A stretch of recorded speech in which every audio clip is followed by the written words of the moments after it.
Après tout cela, ça nous rassure. Alors écoutez, on a au moins appris 2 mots, grand tac et l'agnaquea, pour ceux qui ne l'auraient pas remarqué avant. On va passer quand même à quelques questions que vous pouvez poser aussi à François Boucher et à David Elbaz qui sont dans la salle. Autrement dit, des questions sur ce qui s'est dit cet après-midi. Je suppose que vous en avez quelques-unes, à moins que vous soyez tellement bouleversés qu'il n'y en ait plus. Monsieur au centre, on peut lui apporter. Je ne le vois pas. Ah, Sébastien Balibar, et ensuite monsieur au centre.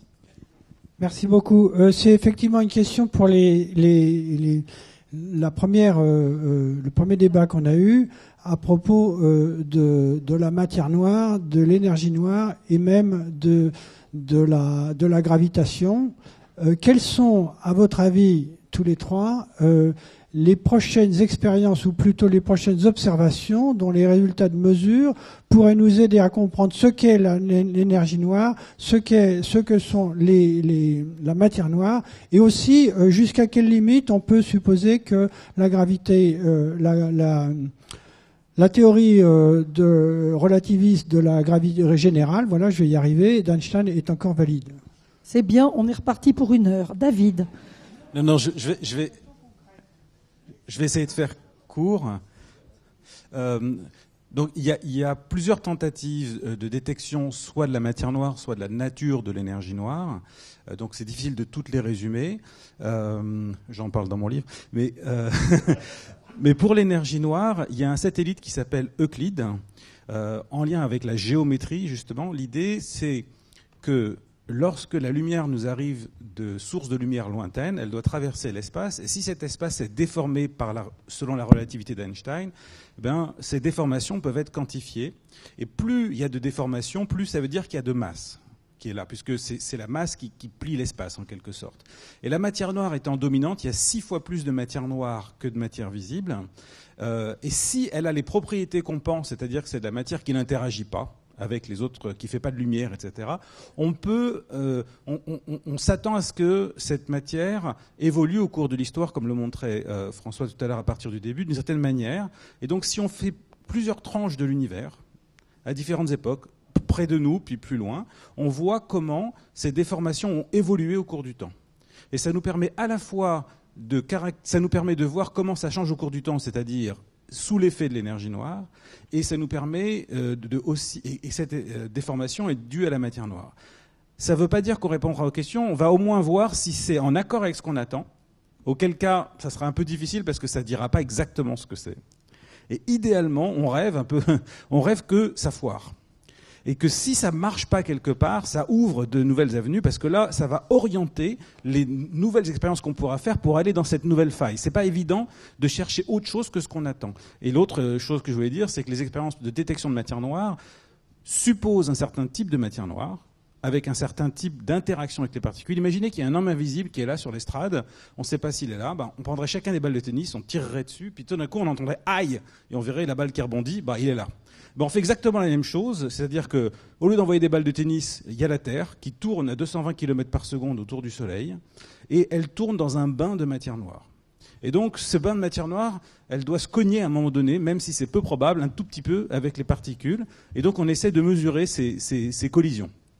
Et aujourd'hui, ces collisions, elles ont complètement échappé à nos détections, donc on peut rejeter tout un tas de populations de particules qu'on attendait, qui font 100 fois la masse du proton, qui font ceci, qui font cela, avec certaines probabilités d'interaction.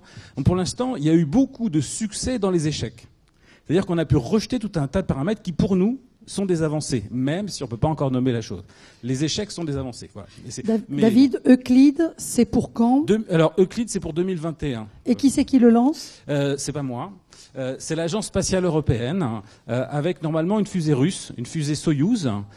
C'est une collaboration internationale, et qui est un énorme projet. Voilà. Merci. Marc veut répondre aussi à la question posée.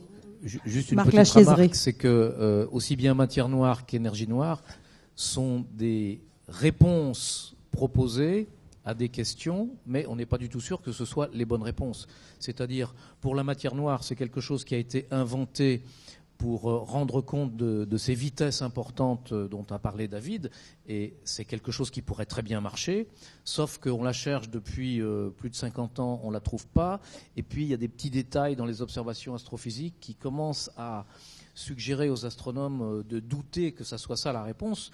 Donc il y a d'autres réponses possibles qui sont invoquées, notamment, par exemple, qu'on n'a pas la bonne théorie de gravitation et de dynamique pour rendre compte de ces phénomènes.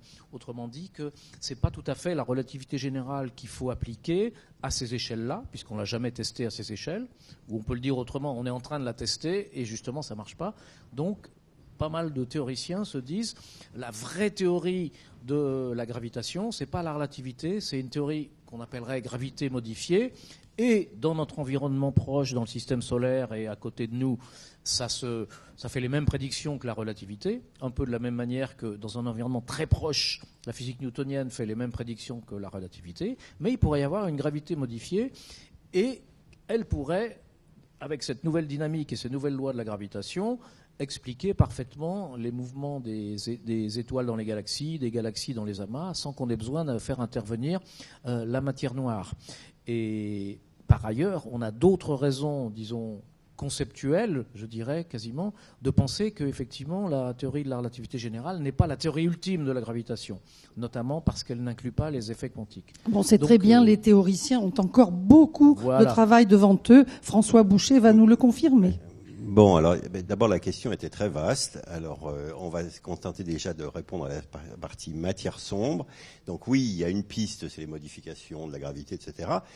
Il y a une autre piste qui est parmi le bestiaire de la physique des particules au-delà du modèle standard, il y a énormément de candidats. Alors évidemment, on a commencé à construire des expériences. Alors construire des expériences, je vais vous dire un petit peu plus de quoi il s'agit. Pour essayer... Parle bien dans le micro. Oui, pour essayer de contraindre certains types de candidats. Donc on a pris d'abord une première catégorie et on a pu construire des détecteurs, donc par exemple à base de bolomètres, donc c'est des cristaux, et puis on se dit, si de temps en temps, alors c'est des interactions très très rares, mais s'il y a de temps en temps une interaction, alors la température va un petit peu s'élever à l'intérieur de ce cristal. Et puis, tout le jeu est d'essayer de séparer le bruit de fond de toutes les particules, etc. Donc, en général, on va mettre ça au fond de mine, etc. Pour essayer de trouver ce petit signal supplémentaire. Voilà, c'est exactement ce même type. Donc, on construit des détecteurs de particules spécifiques pour essayer de dire, si ça a telle propriété, on va essayer de le détecter. Alors, pour ça, on fabrique des diagrammes. On dit, d'exclusion, on dit, en fonction de la masse d'un côté et en fonction de la probabilité d'interaction, on va dire, la section efficace, comme disent nos collègues, on dit, si c'était dans tel régime de masse et si c'était dans tel régime de section efficace, alors on le verrait. Donc on commence à barrer, à assurer des régions de l'espace en disant, non, ça, si c'était là, on l'aurait vu. Alors, mais ça spécifie un certain type de particules. Nos collègues ont déjà éliminé de grands morceaux de cet espace. Mais évidemment, les collègues en question étant ceux qui travaillent au CERN et dans d'autres laboratoires de physique des particules. C'est des particules qui ne travaillent pas obligatoirement au CERN parce que c'est des expériences dédiées qui fabriquent, qui vont mettre au fond de la mine de Soudan. Mais c'est les physiciens des particules. Oui, c'est des techniques de physique des particules. Voilà. C'est ça. Ça, c'est un premier type. Alors, après, on s'est dit, d'accord, ça baisse. Est-ce que c'est le seul capacité dans le bestiaire ? Pas du tout. Il y a des régimes de masse très, très, très différents, notamment ce qu'on appelle les particules ultra légères à base d'action, qui ont une autre justification théorique. Et donc, par exemple, j'ai un collègue à qui j'ai été rendre visite la semaine dernière, qui est en Corée, qui a eu 10 millions du gouvernement coréen pour fabriquer un détecteur spécifiquement pour ce régime-là. Voilà, donc on va essayer d'exclure. Alors ça, c'est les tentatives de détection directe. Il y a deux autres manières d'essayer de faire. Il y a les tentatives indirectes par l'astrophysique, du genre s'il y a des matières sombres de telle nature, elle va être piégée à l'intérieur du Soleil. Alors si elle est là, ça va modifier les équilibres à l'intérieur du Soleil et ça se verrait. Donc on est aussi capable de contraindre en disant, voilà, si ça a telle propriété, les objets tels qu'on les voit en utilisant les lois qu'on connaît marcheraient plus. Donc ça, c'est une deuxième manière de contraindre. Et puis, il y a une troisième manière qui est cette fois directement, en regardant les produits d'interaction dans des accélérateurs comme le CERN, en disant, voilà, s'il y a telle particule supplémentaire, alors il y a tel canal de désintégration, vite dit, qui pourrait exister. Et donc, il y a une recherche aussi de ce type-là. Donc, en gros, c'est une recherche à trois axes, trois composants. On essaye de jeter tout ce qu'on est capable de faire pour essayer de la détecter. Voilà. Absolument. Mais en même temps, oui, il y a un jour, il y a quelque chose qui est peut-être détecté ou pas. Il a fallu 30 ans. Est-ce qu'il y a d'autres questions? Il y a monsieur au centre qui levait le doigt tout à l'heure. Oui. J'ai entendu parler tout à l'heure, mais on a effleuré les deux concepts. On a parlé de Big Bang, d'antimatière. Mais cette antimatière, il me semble qu'on n'en parle pas beaucoup, ou alors elle a disparu. Cette antimatière, on n'en parle pas beaucoup. Je réponds tu as 30 secondes. Ok, alors donc il y a quelque chose de très choquant en cosmologie, c'est qu'on pense que dans le Big Bang, il y aurait dû y avoir autant de matière que d'antimatière produite. C'est ce qu'on constate dans les expériences de physique des particules. Plus près. C'est bon, je reprends ou... Et donc si vous faites collisionner un système neutre comme un proton, un antiproton, un électron et un positron, vous allez avoir un réservoir d'énergie disponible et par le biais 2 égale mc2, vous allez créer des particules et il y a autant de particules que d'antiparticules qui sont créées, c'est ce que nous dit la physique des particules.